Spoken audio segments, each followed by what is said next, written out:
This is the Exponent hardware interface for Torq, and it's designed to be just like a DJ mixer with 2 CD players on the side. And as you'll see, it's very easy to navigate, just like the real thing. Play pause is used to get the music going. There it goes. And we actually have things like play or cue, rewind, fast forward, looping, quick cues, offsetting, retuning, time stretching on and off, and effect control, as well as a touch-sensitive scratch wheel that can be used for scratching, or if touched on the outer non-conductive edge, could just be used for speeding up the music or slowing it down, which is how you would align 2 tracks to get them perfectly in sync with one another. You can also press the finger there to turn off the touch sensitivity, at which point this just works like a jog wheel to either speed up the music or slow it down. Now in the middle section here, we've got a mixer that has volume controls for each deck. So if I start the other deck here, we'll actually get the other one. And crossfader, which can go between the 2 songs. You've got EQ control, so you can boost the frequencies and cut them, as well as remove various frequencies with the kills. At the top you have gain control, so if you need to add some extra volume to the track you can, or bring it down to match the other, as well as a mute that mutes before the effects. Right in between you can see we have level meters that the left level meter is showing the volume of deck A, while the right volume meter is showing deck B. If you go into Torq's preferences, there's actually a tab on the far right with specific preferences just for the Exponent.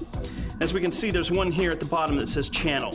When I switch this to master, it changes the meter source to actually show the stereo output level of the master channel instead of the individual decks. Switching it back to channel puts it back to the default setting of the individual channels. We can also see an option here that says sync LEDs. Right now we can see that we're getting flashes based on the beats of the songs. If that's annoying to you, you can go ahead and turn that off, and now that function goes away, but you still can see what functions are active on the interface. And lastly, at the top, there's a reset button.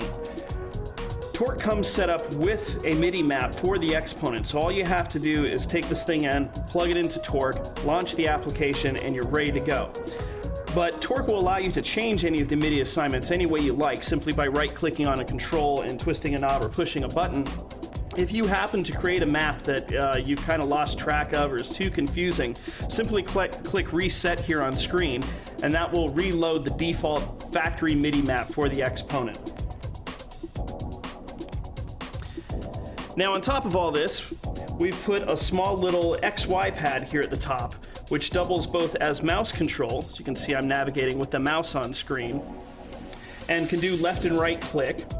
But when you press MIDI, it changes into a MIDI XY controller, which is used to control the effects in Torq. So right now I have a delay effect loaded up on deck A, so when I slide my finger across here, I start getting delays.